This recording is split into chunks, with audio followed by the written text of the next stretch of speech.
Jacques Rivine, bonsoir. Bonsoir. Heureux de vous avoir. Alors, vous êtes donc, comme je viens de le dire, le leader de la Ligue communiste révolutionnaire. Alors, dites-moi, on va faire les choses calmement, parce qu'on dit toujours, Krivine, Laguiller, tout ça, ils sont à l'extrême gauche, à la gauche de la gauche.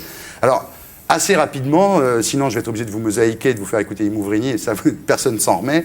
C'est moi, surtout... ça va, moi j'aime. Ah bon, si vous aimez Imouvrini, je vous mets autre chose là. Non, sérieusement, c'est quoi la LCR? C'est-à-dire, vous êtes trotskiste, c'est-à-dire vous n'êtes pas communiste, vous n'êtes pas socialiste, vous êtes trotskiste. En quelques mots, s'il fallait expliquer votre position politique, parce que je crois que les gens vous connaissent, les gens connaissent l'extrême gauche, mais ils ne savent pas à quoi ça correspond exactement.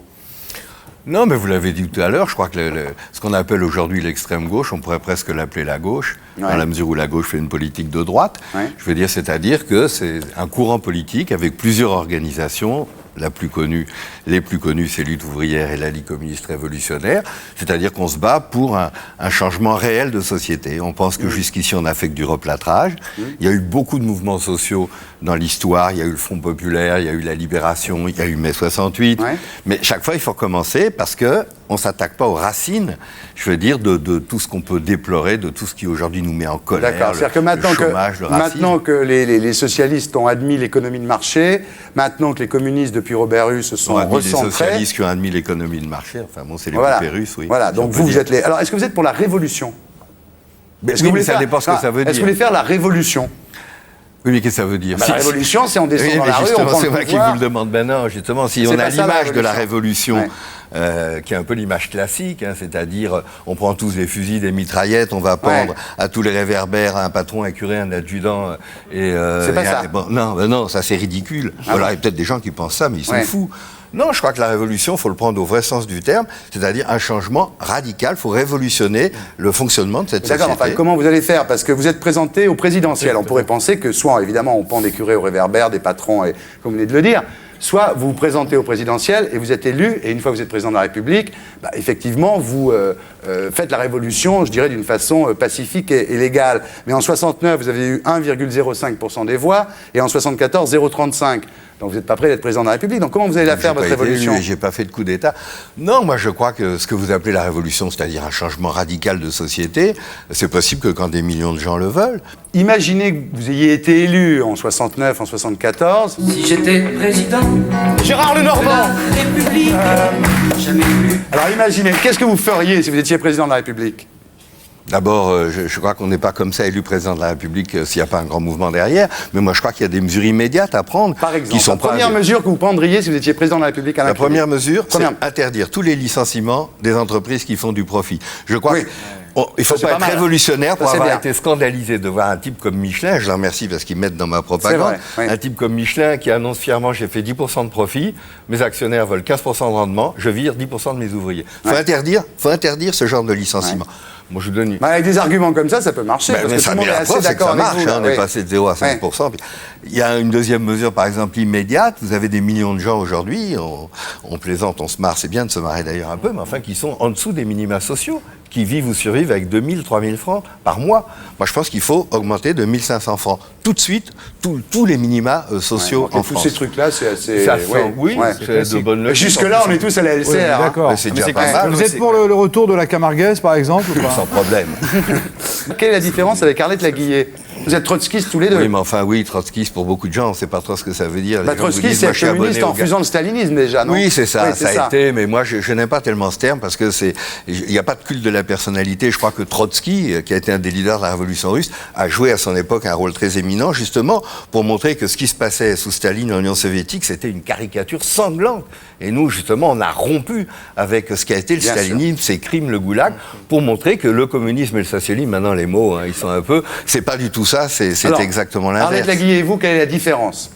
Non, là, on a une différence. Parce qu'elle dit, elle dit dans le numéro d'avril de Lutte des classes, elle vous accuse de dérive petite bourgeoise. Oui, mais c'est pas grave. Ah, c'est pas grave. Elle applique, vous savez, la formule latine, qui bene amat bene castigat. Qui aime bien, châtie bien. Qui aime bien, châtie bien. Il y en a un qui parle latin et l'autre suédois. C'est ça l'avantage avec eux. Ça, l'internationalisme. Absolument. Excusez-moi, moi, il y a un problème pour parler avec vous.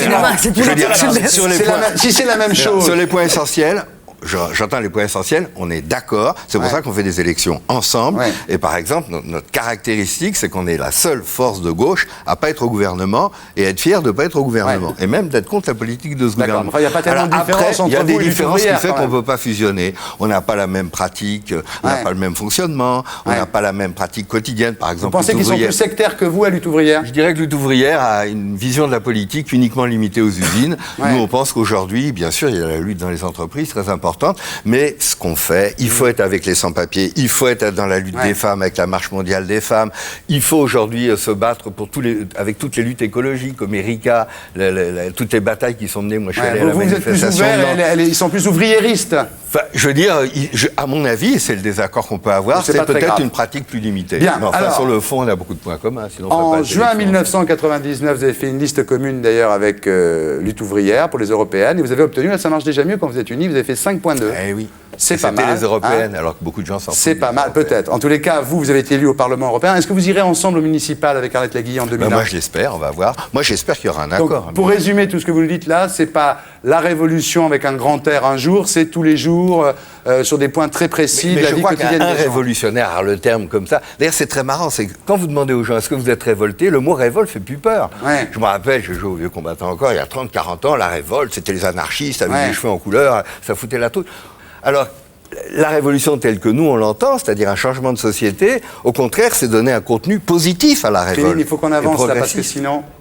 Il est intéressant, monsieur Créville. Vous, ça vous fait rien, vous avez vu le public. Hein. Je sais.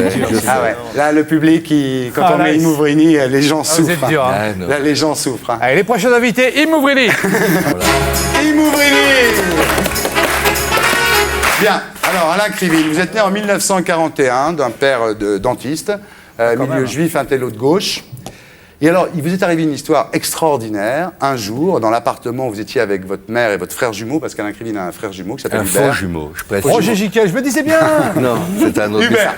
Voilà. Et alors, si c'était un vrai jumeau, ça m'aurait aidé parce qu'on pouvait se remplacer au Parlement et dans les meetings. Non, on peut pas. Bon, et alors, extraordinaire, vous êtes donc dans vos berceaux tous les deux avec votre frère faux jumeau Hubert.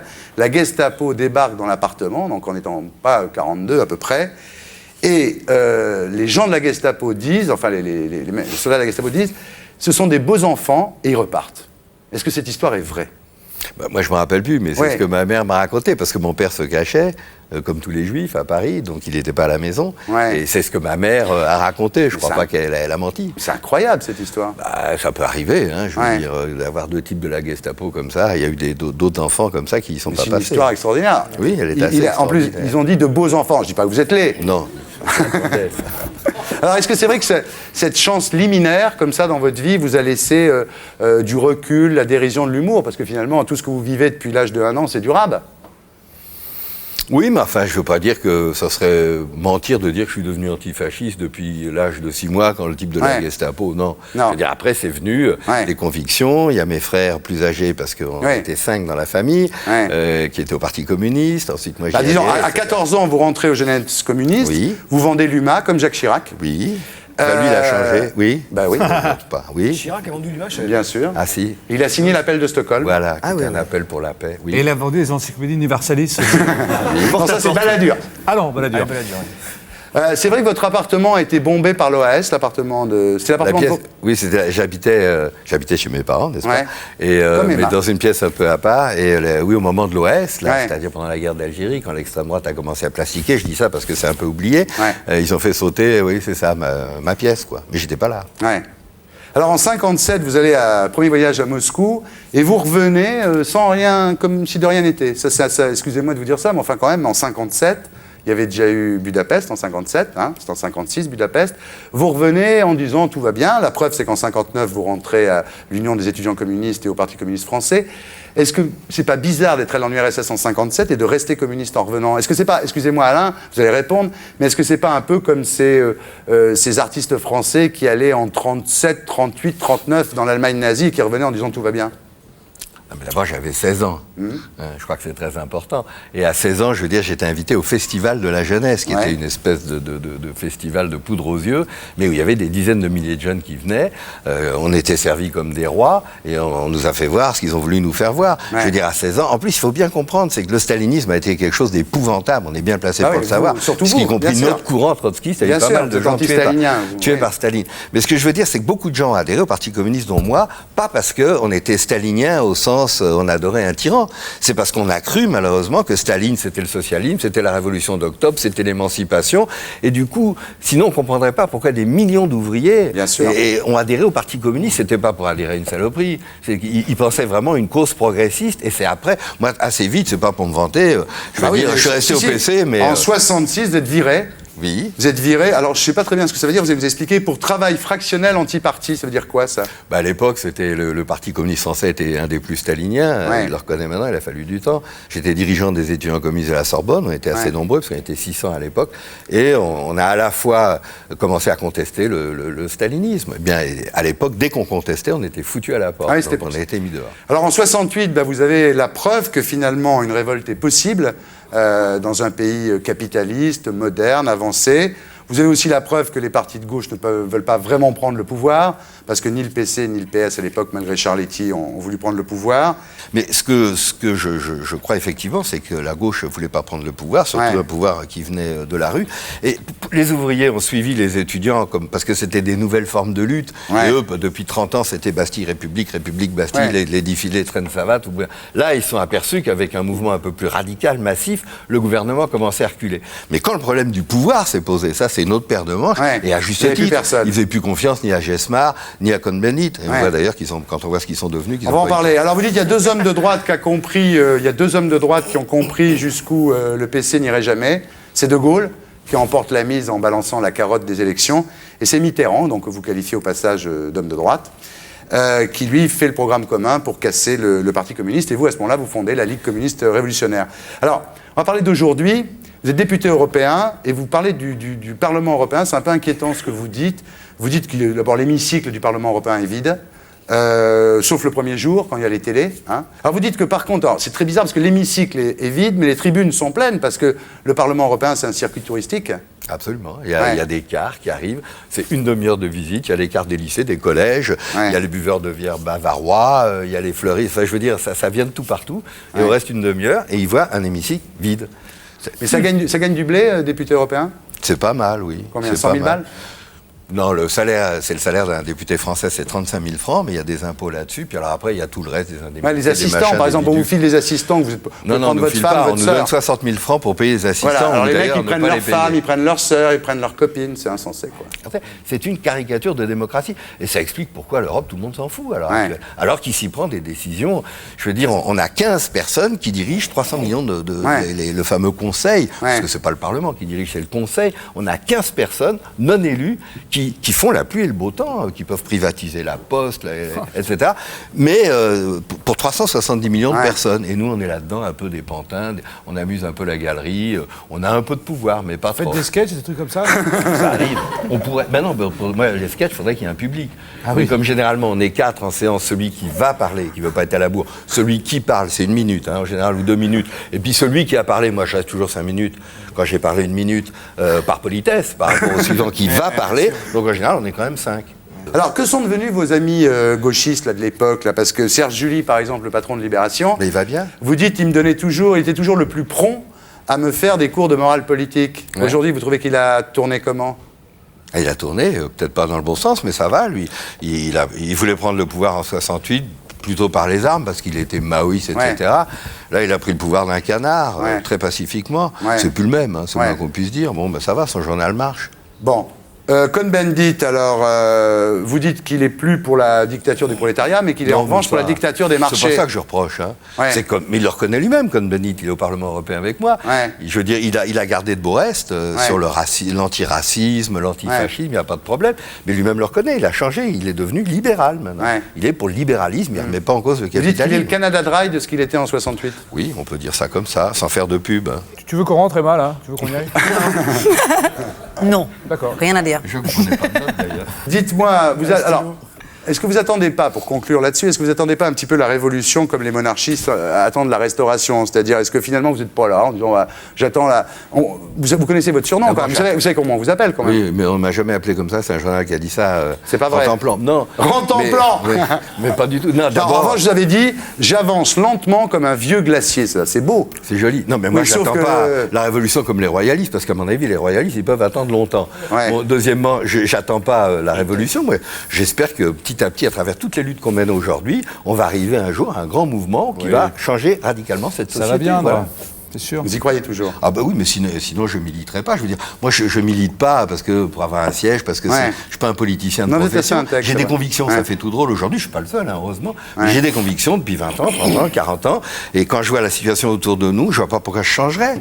Je pense qu'on a encore plus de raisons de se révolter aujourd'hui qu'en 68. Les riches sont de plus en plus riches et les pauvres Oui, de puis plus en en plus pauvres. 68, je veux dire, il y avait pas de chômage, il y avait pas Le Pen, il y avait pas de Tchernobyl. Bon, Ouais. ça fait beaucoup. Bien, alors, on va passer à l'interview nulle.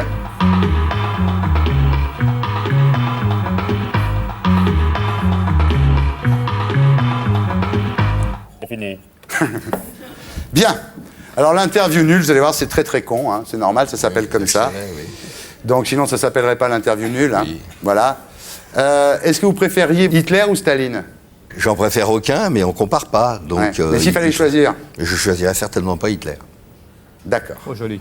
Pas mal fait. Pas mal, pas mal. Pas mal. Alors, mais attends, la dialectique, le Ah bah, mec, à bien l'âge de sûr. 14 ans, il était déjà dans le coup. Hein. Attends, C'est un monsieur, lui. Hein. il est au courant. Hein.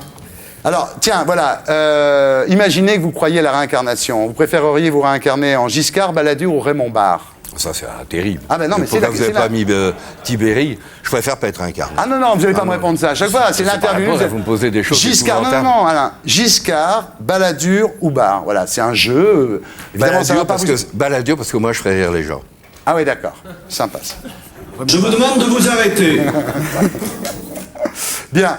Est-ce que vous donnez plus de circonstances atténuantes, écoutez bien, elle est compliquée celle-là, à des vieux qui se tapent des jeunes ou à des jeunes qui tapent sur des vieux? Ah, des jeunes qui tapent sur des vieux. Ouais. Oui, ils ont plus de Quand circonstances même. atténuantes. Non, moins de circonstances atténuantes. Ah ouais. Non, c'est moi qui ai inversé la question. D'accord, parce que donc je il vaut pensais- mieux être un vieux qui se tape des jeunes qu'un jeune qui Oui, tape sur un absolument. vieux. D'accord. Entre pas de sexe et pas manger pendant 10 ans, vous choisiriez quoi?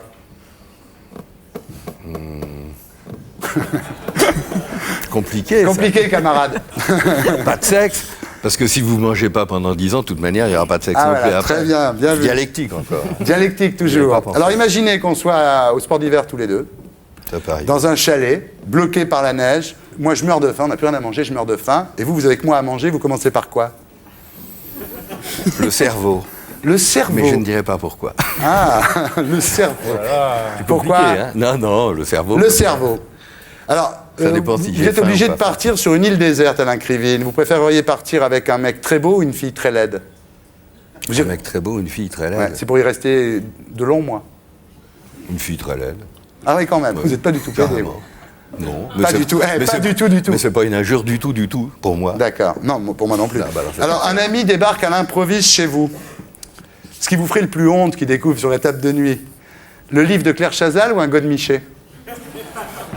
Il y en a un qui est un outil de plaisir, paraît-il. Oui, le livre de... Et l'autre qui est bon, enfin bref, donc oui, non, plutôt le livre de Claire Chazal. Vous préfériez qu'il voit le livre de Claire Chazal que de Godemiché? Non, qui voit plutôt le Godemiché. Eh ben, c'est du joli. Bien, alors on va voir si vous avez bon cœur. Est-ce que vous échangeriez votre paralysie générale, vous serez paralysé toute votre vie, pour qu'il n'y ait plus de famine en Éthiopie? Je dirais non, parce que le reste serait mensonger. Ouais.